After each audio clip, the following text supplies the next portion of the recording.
Tangan dingin itu ada menyentuh bahunya dan dia itu kayak suara orang nutup pintu. Bisa dibilang cukup bikin merinding. Dari situ dia nangis sesenggukan. Dia menyadari teman-teman, ternyata ini plot twistnya. Halo, selamat datang di Jelang Maghrib, podcast yang pastinya bakal bikin kalian merinding di setiap waktu-waktu menjelang maghrib. Dan bersama aku Julpe, aku kali ini nggak bakal sendirian aja buat ceritain cerita-cerita horor. Dan di episode kali ini aku bakal ditemenin sama temenku yaitu Hilda. Pasti kalian udah penasaran ya. Hilda, masuk Hilda.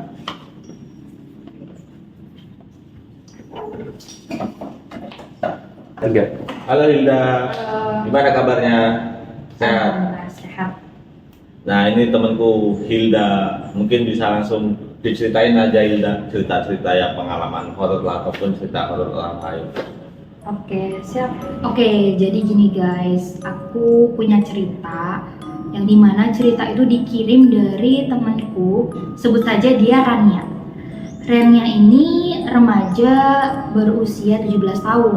Dia tinggal di rumah tua yang merupakan rumah peninggalan dari kakeknya. Dia tinggal bersama ayah dan bundanya. Namun ada kejadian yang bisa dibilang cukup bikin merinding. Tapi ada plot twistnya teman-teman. Di cerita ini tuh lebih serem, tapi bukan serem yang kayak biasanya. Pokoknya lebih seru deh. Pokoknya ada sesuatu yang nggak terdebak. Pokoknya ada sesuatu yang nggak bisa ditebak deh. Oke, aku lanjut ya.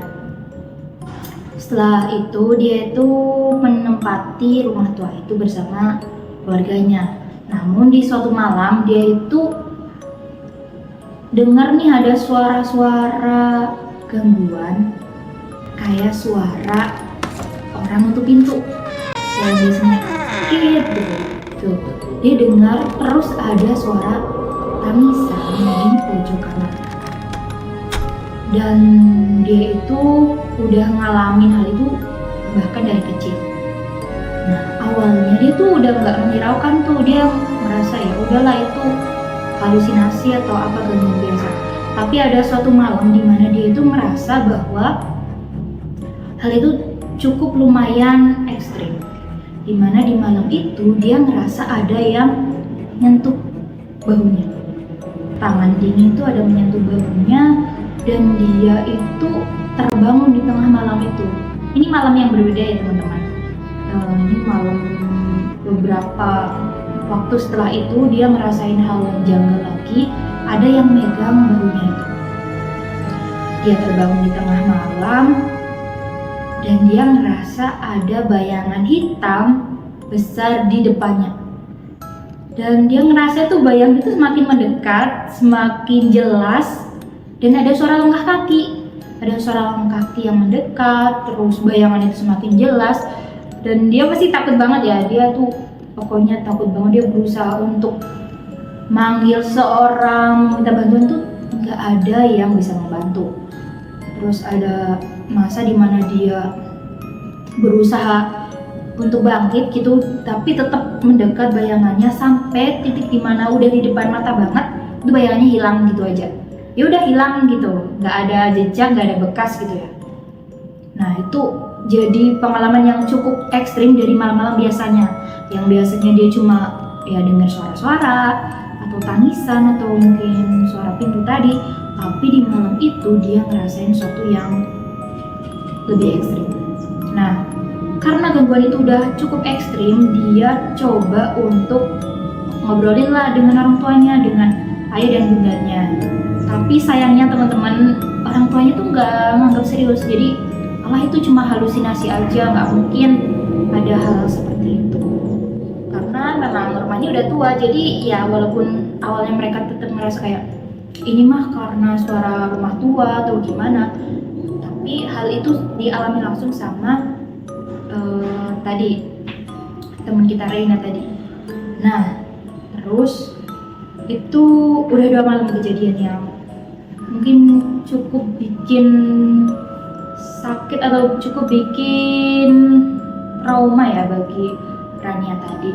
Nah, terus ada malam yang paling bikin dia sadar akan gangguan tersebut, itu malam dimana dia diganggu lagi, dan di situ terasa sangat nyata muncul lagi di hadapannya, dan makhluk itu membisikkan langsung ke telinga Rania dengan bisikan bahwa kamu nggak bakal bisa melupakan apa yang udah kamu lalui sekarang. Nah, itu bisikan itu yang bikin Rania tersadar, terus dia pokoknya banyak berdoa, banyak muhasabah, banyak introspeksi diri yang pokoknya membekas banget dalam dirinya. Dan setelah itu ada suatu malam di mana dia memutuskan untuk salat malam, dan dia pokoknya ada posisi di mana dia salat malam, terus dia membaca Al-Quran, dan saat itu dia menemukan surat yang membuat dia sadar.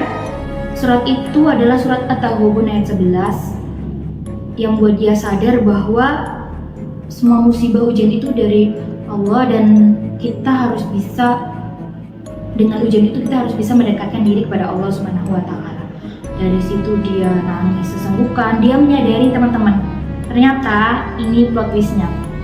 Jadi ternyata gangguan yang dia alami selama ini, yang dari malam pertama, 2, 3, 4 sampai yang terakhir tadi, dia itu bukan diganggu oleh makhluk halus atau makhluk-makhluk semacamnya. Ternyata dia diganggu oleh pikirannya sendiri. Jadi wujud-wujud yang dia lihat tadi, wujud sosok yang hitam, ada yang menangis, ada yang memegang bahunya, itu bukan sosok makhluk halus atau makhluk-makhluk yang mengganggu dia dengan jahil gitu, bukan. Ternyata itu adalah sosok dirinya di masa lalu. Sosok dirinya di masa lalu, di mana dia punya kesalahan, punya mungkin bisa disebut dosa di masa lalu yang buat dia terpuruk, buat dia merasa hina, buat dia merasa hamba yang sangat rendah, tapi dia belum bisa memaafkan dirinya sendiri. Jadi dia itu mengutuk dirinya sendiri, dan itu adalah perwujudan dari masa lalunya itu.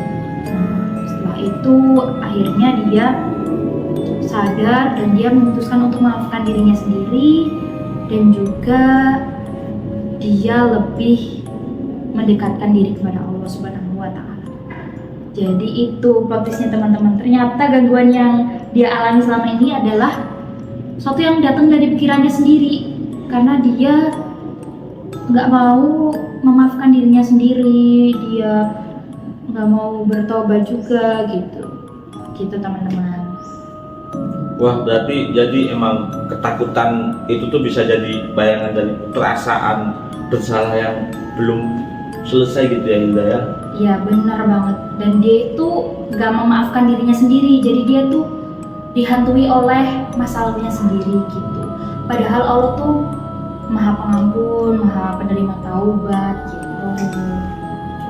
Semoga cerita ini bisa jadi pelajaran buat kita semua ya, teman-teman. Dan kadang ketakutan terbesar itu emang bukan dari apa yang kita lihat ya, melainkan dari apa yang di dalam hati kita sendiri gitu. Makanya ya kita itu harus apa ya, istilah dalam orang Jawa tuh legowo gitu. Oke, itu sih, semoga dari cerita ini bisa lebih mendekatkan diri kita kepada Allah, dan lebih sadar bahwa Allah itu selalu menerima hamba-hambanya yang mau bertaubat, yang mau memperbaiki diri gitu. Terima kasih Hilda, dan jangan lupa kita untuk saling selalu berhati-hati. Dan kalau kalian punya cerita apapun itu ya, tentang horor, terus pengalaman pribadi atau hal-hal yang menurut kalian horor, bisa aja langsung kirim ke kita. Dan Sampai jumpa di episode selanjutnya dan semoga kita selalu dalam lindungan Allah dan jangan biarkan ketakutan menguasai kalian ya. Sampai jumpa.